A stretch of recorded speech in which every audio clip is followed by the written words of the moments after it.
Statues continue to come down across the country. Some of them honor Confederate generals. Others do not, like Christopher Columbus.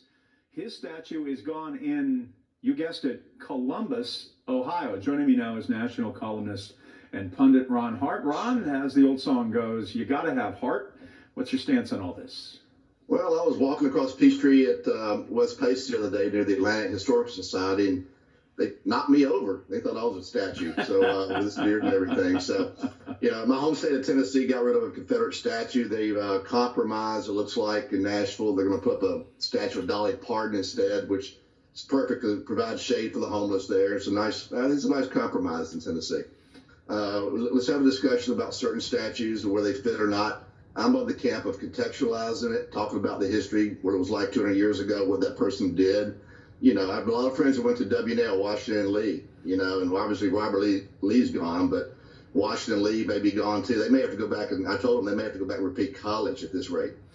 Joe Biden's numbers are strong right now. I saw some polling that showed that he had slipped 4 points over the last couple of weeks, but nonetheless, he is trending pretty strong right now. Yeah, he is. He stayed in the basement, so we don't see him much. He's appealing to the millennial voters. He's kind of in the basement, not doing much, and doesn't have a job, so that's been good for him.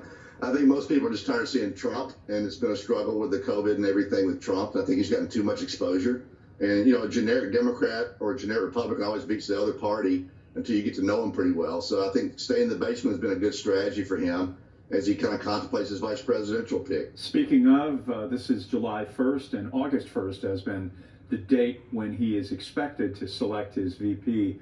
Is that changing at all? Do you think we will see a name that perhaps is not out there right now?